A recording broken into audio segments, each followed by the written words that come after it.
Good morning વિદ્યાર્થી મિત્રો, આજના ઓનલાઈન સેશનમાં આપ સૌનું હાર્દિક સ્વાગત છે.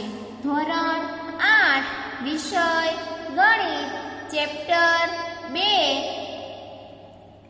એમાં આપણે 2.4 આપણે પહોંચ્યા હતા, બરાબર. દાખલા નંબર 7. હવે આપણે પાઠ્યપુસ્તકમાં જોઈશું કે દાખલા નંબર 7 ની રકમ શું છે. દાખલા નંબર 7. હસણ ગણવેશ બનાવવા માટે 2 પ્રકારનું કાપડ ખરીદે છે. શર્ટ માટેના કાપડનો ભાવ ₹50 પ્રતિ મીટર છે તથા પાટલુનના કાપડનો ભાવ ₹90 પ્રતિ મીટર છે. તો શર્ટના પ્રત્યેક 3 મીટર કાપડ માટે તે પાટલુનનું 2 મીટર કાપડ ખરીદે છે. તે આ કાપડને અનુક્રમે કેટલા ટકા? 12% અને 10% નફા સાથે વેચે છે.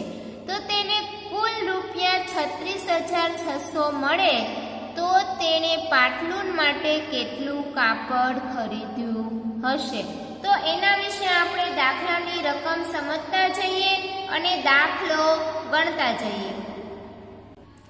સૌપ્રથમ દાખલા નંબર 7 ના રકમ પરથી હસણે શર્ટના દર 3 મીટરે પાટલુનનું 2 મીટર કાપડ ખરીદ્યું છે. શર્ટના અને પાટલુનના કાપડની ખરીદીનો ગુણોત્તર કેટલો છે? તો કે 3:2 છે. ધારો કે હસણે ધાર્યું છે કેટલું? તો કે 3x મીટર શર્ટનું કાપડ અને 2x મીટર પાટલુનનું કાપડ ખરીદવું છે. પાટલુનના કાપડની ખરીદ કિંમત કે એને ખરીદવું હોય એની ખરીદ કિંમત 2x ગુણ્યા ₹90. એ શેના પરથી લખ્યું? તો કે રકમ પરથી. ત્યારબાદ 90 અને ગુણ્યા 2 કેટલા થાય? 180x રૂપિયા. ત્યારબાદ જોઈએ તો કે શર્ટના કાપડની ખરીદ કિંમત રૂપિયા બરાબર 3x ગુણ્યા ₹50.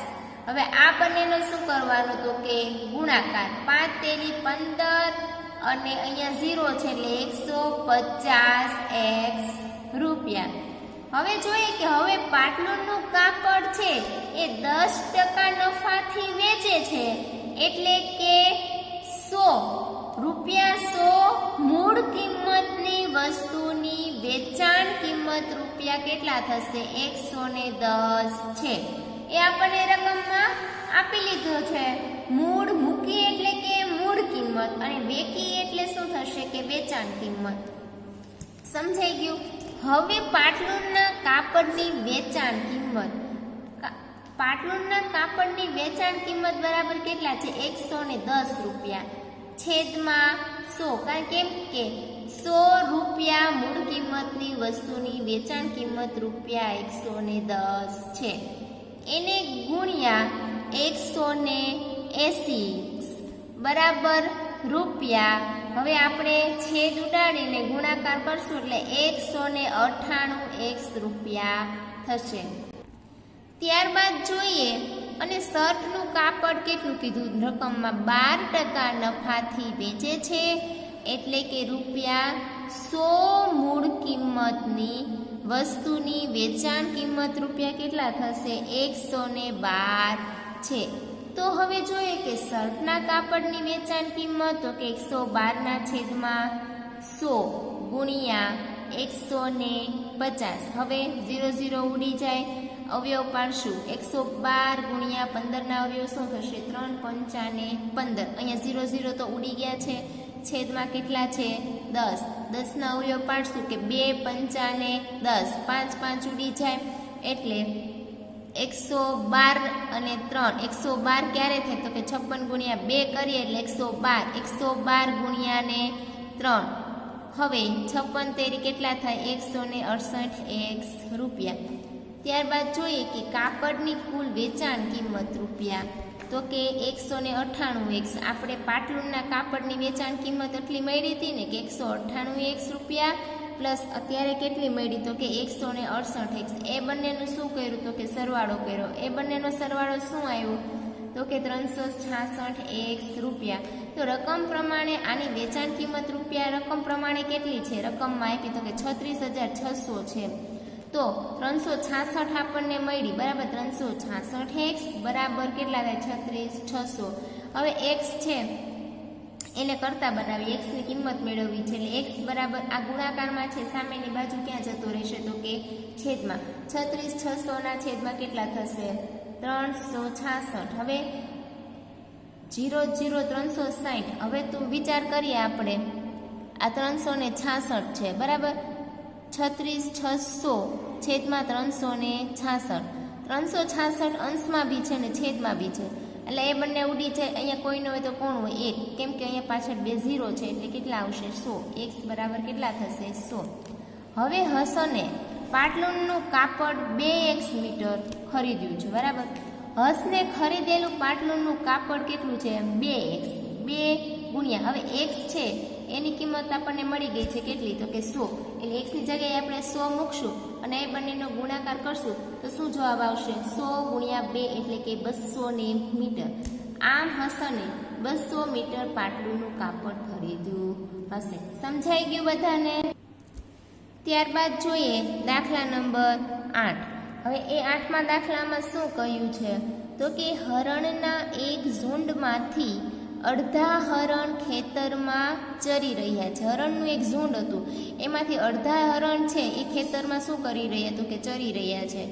બાકી બચેલા હરણના 3/4 3/4 એટલે કે 3/4 ભાગના હરણ ઉછળ કૂદ કરી રહ્યા છે અને બાકીના જે 9 હરણ છે એ તળાવમાંથી પાણી પી રહ્યા છે. તો શું કીધું તો ઝુંડમાં રહેલા હરણની સંખ્યા શોધો. આપણે શું શોધવાનું છે કે ઝુંડમાં રહેલા હરણની કેટલી સંખ્યા છે એ આપણે શોધવાની છે. જોઈએ આપણે દાખલા નંબર 8.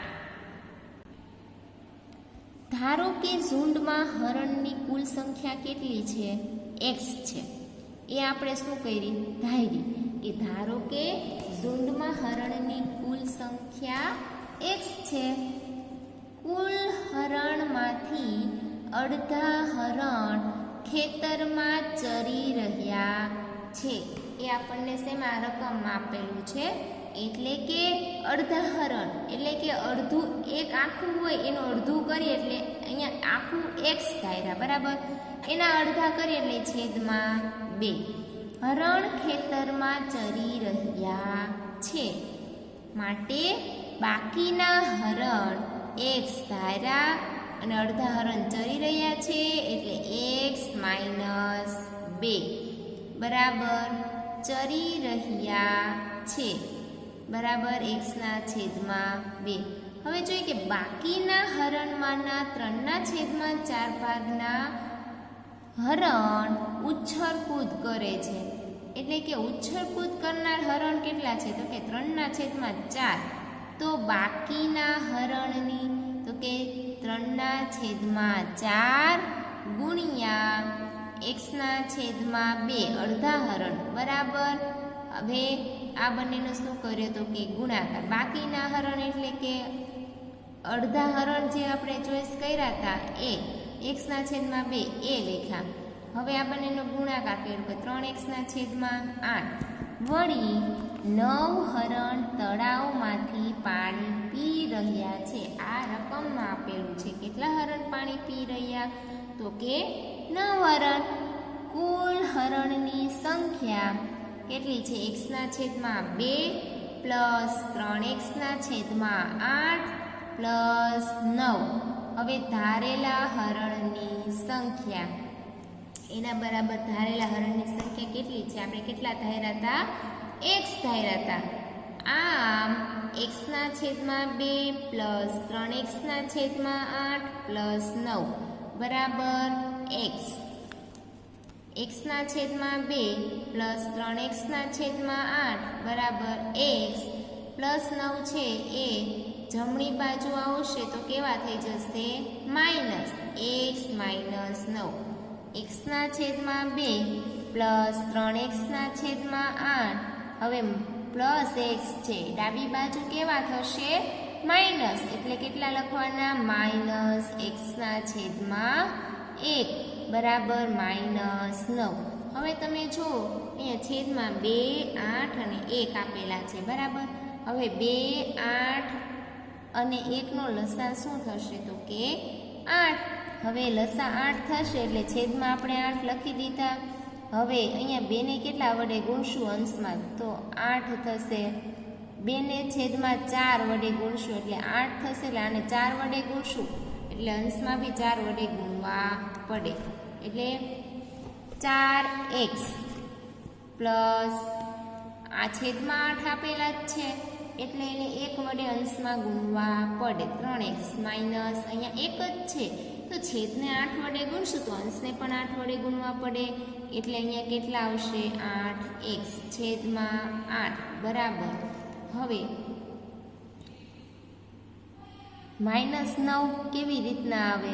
તો કે આ બરાબર -9 x છે એને ડાબી બાજુ લઈ ગયા એટલે પ્લસ હતા એટલે માઇનસ થયા એટલે -9 ના 9.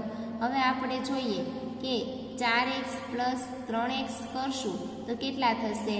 તો કે 5, 6, 7. 5x માઇનસ 8x છેદમાં 8 બરાબર -9. એટલે જો 7x માઇનસ 8x ના છેદમાં 8 બરાબર -9. હવે 7x અને 8x 7 માંથી 8 જાય તો કેટલા વધે? -x ના છેદમાં 8 બરાબર -9. હવે શું કરવાનું? તો કે x ના છેદમાં 8 ગુણ્યા, કેમ બંને બાજુ 8 વડે ગુણ્યા? કારણ કે અહીંયા છેદમાં 8 છે એટલે 8 વડે બંને બાજુ 8 વડે ગુણશું. ગુણ્યા 8 બરાબર -9 ગુણ્યા 8. 8 8 ઉડી જાય એટલે -x બરાબર 8 નવા કેવા થાય? 72. પરંતુ અહીંયા માઇનસની નિશાની છે એટલે અહીંયા કેટલા કરવા પડે? માઇનસ. એટલે x બરાબર માઇનસ માઇનસ કેવા થઈ જાય? પ્લસ. એટલે x બરાબર 72. આમ ઝુંડમાં રહેલા કુલ હરણની સંખ્યા કેટલી થશે? 72 છે. હવે આપણે જોઈએ દાખલા નંબર 9. દાખલા નંબર 9 શું કીધું રકમમાં? તો કે દાદાજીની ઉંમર તેમની પૌત્રની ઉંમર કરતા 10 ગણી છે. જો તેમની ઉંમર તેમની પૌત્રીની ઉંમર કરતા 54 વર્ષ વધારે હોય તો બંનેની ઉંમર શોધો. હવે આપણે દાખલાની રકમ સાથે દાખલો પણ ગણીએ. ધારો કે પૌત્રની હાલની ઉંમર કેટલી છે? x વર્ષ છે આપણે ધારી, અને પૌત્રીની હાલની ઉંમર કરતા દાદાની હાલની ઉંમર કેટલા ગણી છે? તો કે 10 ગણી છે. એ આપણને રકમમાં આપેલું છે. દાદાની હાલની ઉંમર 10x વર્ષ છે, વળી દાદાની ઉંમર પૌત્રીની ઉંમર કરતા 54 વર્ષ વધારે છે. વધારે કીધું છે તો શું કરવાનું? સરવાળો. અને ઓછું કીધું હોય ત્યારે શું કરવાનું? તો કે બાદબાકી. તો કે દાદાની ઉંમર પૌત્રીની ઉંમર કરતા 54 વર્ષ વધારે છે. એટલે આપણે અહીંયા શું કર્યું? સરવાળો. 10x પ્લસ x છે એ જમણી બાજુ છે એટલે આ સાઈડ આવશે એટલે ડાબી બાજુ એ માઇનસ થઈ જશે બરાબર 54. 10x માઇનસ x 10 માંથી 1 જાય તો કેટલા બચે? 9x બરાબર 54. હવે x ને કરતા બનાવીએ. 9 છે એ ગુણાકારમાં છે, સામેની બાજુ જશે તો એ શેમાં? ભાગાકારમાં આવી જશે એટલે છેદમાં 9. x બરાબર 54 ના આપણે ભાગ પાડ્યા. 27 દુ 54 છેદમાં 9. 9 તરી 27 બરાબર અહીંયા 2 છે. 3 ગુણ્યા 2 એટલે x બરાબર કેટલા થાય? 6. ત્યારબાદ પૌત્રીની હાલની ઉંમર 6 વર્ષ અને દાદાની હાલની ઉંમર કેટલી?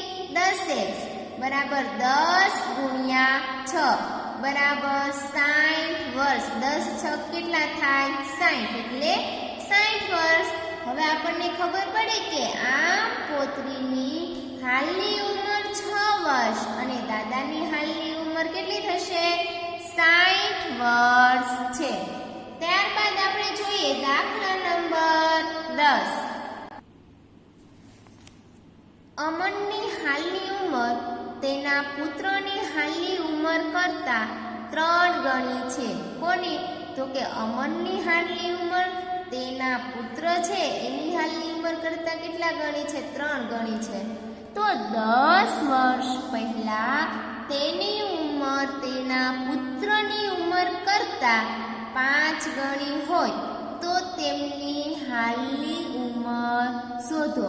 પહેલા કીધું છે એટલે શું આવશે? માઇનસ. પછી કીધું હોય તો શું આવે? પ્લસ. એવું તમારે યાદ રાખવાનું. હવે આપણે દાખલો ગણીએ. દાખલા નંબર 10. ધારો કે અમનના પુત્રની હાલની ઉંમર કેટલા વર્ષ છે? તો કે x વર્ષ છે.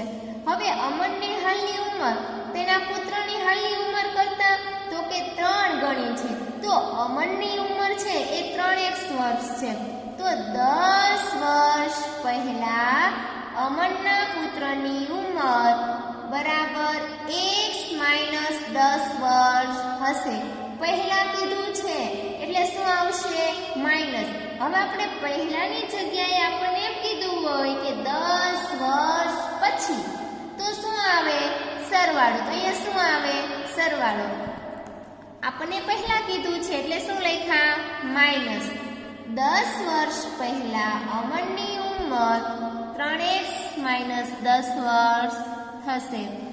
10 વર્ષ પહેલા અમનની ઉંમર તેના પુત્રની ઉંમર કરતા 5 ગણી હતી.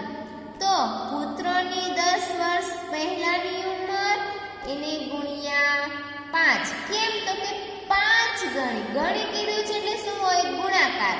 બરાબર અમનની 10 વર્ષ પહેલાની ઉંમર. હવે જોઈએ કે અહીંયા 5 આપેલો છે એટલે કે 5 ને આખા કૌંસ સાથે શું કરવાનો? ગુણાકાર. કેમ? તો કે અહીંયા ગુણાકારની નિશાની આપેલી છે. 5x માઇનસ 10 ગુણ્યા 5 કરશું એટલે 50. માઇનસની માઇનસ નિશાની બરાબર 3x માઇનસ 10. હવે x વાળા જે પદ હોય એને ડાબી બાજુ લાવવાના. 5x માઇનસ 5x બરાબર હવે અહીંયા 3x માઇનસ 10. હવે માઇનસ 50 છે એ જમણી બાજુ જશે તો કેવા થઈ જશે? પ્લસ. એટલે પ્લસ 50. 5x બરાબર 3x. 50 માંથી 10 જાય તો કેટલા થાય? 40. કેમ 40? તો કે માઇનસ પ્લસ માઇનસ છે એટલે આપણે માઇનસ કર્યા. 50 માંથી 10 કાઢ્યા એટલે 40 થયા અને મોટા પદની નિશાની કેવા છે? 50. તો કે પ્લસ છે એટલે આપણે કેટલા લખ્યા? પ્લસ 40. હવે જુઓ કે અહીંયા 5x બરાબર 3x છે. x વાળું પદ ડાબી બાજુ આવે, જમણી બાજુ છે એ પ્લસમાં છે, ડાબી બાજુ આવે તો કેવા થઈ જાય? માઇનસ. એટલે 5x માઇનસ 3x બરાબર 40. હવે જોઈએ કે 5 માંથી 3 જાય તો કેટલા વધે? 2. એટલે કેટલા લખવાના? 2x બરાબર 40. હવે x છે એના ગુણાકારમાં કોણ છે? તો કે 2.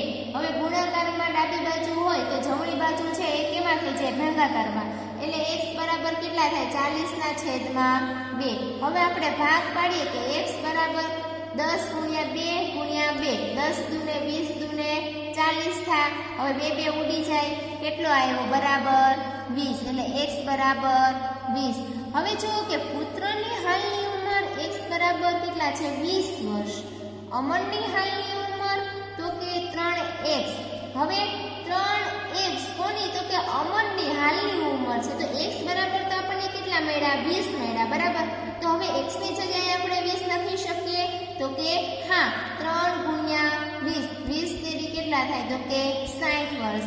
એટલે આમ પુત્રની હાલની ઉંમર કેટલી? 20 વર્ષ અને અમનની હાલની ઉંમર કેટલી થાય? 60 વર્ષ છે. ત્યારબાદ આપણે ઉદાહરણ જોઈએ કે ઉદાહરણ 17 પાઠ્યપુસ્તકમાં શું કીધું આપણને? કે ઉકેલ શોધો. હવે આપણને રકમ આપી દીધી છે બરાબર 5x માઇનસ 2 કૌંસમાં 2x માઇનસ 7 બરાબર 2 કૌંસમાં 3x માઇનસ 1 પ્લસ 7 ના છેદમાં 2. હવે આપણે કૌંસને દૂર કરશું. કૌંસને દૂર કરતા એટલે કે આપણે મોટી રકમ છે એટલે આપણે શું કર્યું, ડાબી બાજુ અને જમણી બાજુ. એટલે ડાબી બાજુ લખ્યું બરાબર ડાબી બાજુમાં જે ગુણાકાર થતું એ કરી નાખવાના. જો 5x માઇનસ 2 ગુણ્યા 2 કરીએ એટલે 4x. 4x કેવા તો કે માઇનસ. કેમ તો કે અહીંયા માઇનસની નિશાની છે, માઇનસ 4x. હવે અહીંયા માઇનસ માઇનસ કેવા થઈ જાય, પ્લસ. 7 ગુણ્યા 2 કરીએ તો કેટલા થાય, 14. હવે જમણી બાજુ, કારણ કે આપણે કૌંસ છૂટો પાડી દીધો. હવે કોનો વારો આવશે તો કે જમણી બાજુ. તો કે જમણી બાજુમાં પેલું સમીકરણ છે એને આપણે છૂટા પાડવા માટે શું કરવાનું, ગુણાકાર કરી નાખવાનો. 3 દૂને 6x માઇનસ 2 પ્લસ 7 ના છેદમાં 2. હવે આપણે શું કરવાનું તો કે 6x ના 6x માઇનસ હવે 2 દૂને 4 છેદમાં 2. એટલે કે 1 અને આના છેદમાં કોઈ ન હોય તો કોણ હોય તો કે 1 હોય. તો કે 1 અને 2 નો લસાઅ શું આવે તો કે 2 આવે બરાબર. હવે આપણે આ 1 છે એને કેટલા વડે ગુણશું તો એનો લસાઅ 2 થશે. તો કે 1 ને 2 વડે ગુણશું એટલે એનો લસાઅ 2. 1 ગુણ્યા 2 એટલે 2 મળ્યા. હવે છેદમાં 2 વડે ગુણ્યા તો અંશમાં પણ 2 વડે ગુણવા પડે. તો આપણે અહીંયા 2 વડે ગુણીએ એટલે 2 દૂને કેવા થાય 4. તો આપણે કેટલા લખ્યા 4. 4 ના છેદમાં 2. છેદમાં કેમ 2 લખ્યા, કારણ કે એનો લસાઅ કેટલો થાય છે 2 પ્લસ 7 ના છેદમાં 2. કેમ અહીંયા કઈ ગુણાકાર ન કર્યું તો કે એનો લસાઅ તો ઓલરેડી 2 જ આવે છે. હવે 2 એકા 2 ને 7 એકા 7 આપણે 1 ન લખીએ તો બી ચાલે. અને તમે ડાયરેક્ટ તમે 4 ના છેદમાં 2 લખી દો તો પણ ચાલે. હવે જોઈએ કે 6x પ્લસ, હવે જો પ્લસ માઇનસ માઇનસ 7 માંથી 4 જાય કેટલા વધે 3. તો કે 7 છે એ આ બંનેમાંથી કોણ મોટું છે તો કે 7 છે. 7 છે કેવા છે તો કે પ્લસમાં છે એટલે આપણે અહીંયા કેવા લખ્યા પ્લસ છેદમાં 3 ના છેદમાં 2. આમ સમીકરણ x પ્લસ 14 બરાબર 6x પ્લસ 3 ના છેદમાં 2. હવે જોઈએ કે 14 બરાબર 6x, ડાબી બાજુ x છે, જમણી બાજુ કેવા થઈ જશે માઇનસ x પ્લસ 3 ના છેદમાં 2. 14 બરાબર 6 માંથી 1 જાય તો કેટલા થાય 5x પ્લસ 3 ના છેદમાં 2. 14 માઇનસ 3 ના છેદમાં 2 બરાબર 5x. ત્યારબાદ 14 દૂને 28 માઇનસ 3 ના છેદમાં 2 બરાબર 5x. આ બંનેની બાદબાકી કરી 25 ના છેદમાં 2 બરાબર 5x. હવે x બરાબર જોઈએ કે 25 ના છેદમાં 2 ગુણ્યા 1 ના છેદમાં 5. 55 ને 25 અવયવ પડ્યા, ભાગ ઉડાડ્યા, કેટલા આવ્યા 5 ના છેદમાં 2. x બરાબર શું મળ્યું 5 ના છેદમાં 2. આમ x બરાબર 5 ના છેદમાં 2 એ સમીકરણનો જરૂરી ઉકેલ છે. તો મિત્રો તમને બધા દાખલા સમજાઈ ગયા હશે બરાબર. હવે આ બધા જે દાખલા છે એ તમારે શેમાં લખવાનું થશે પાકી નોટમાં. શેમાં લખવાનું થશે પાકી નોટમાં બધા દાખલા ગણીને તૈયાર કરવા. Thank you.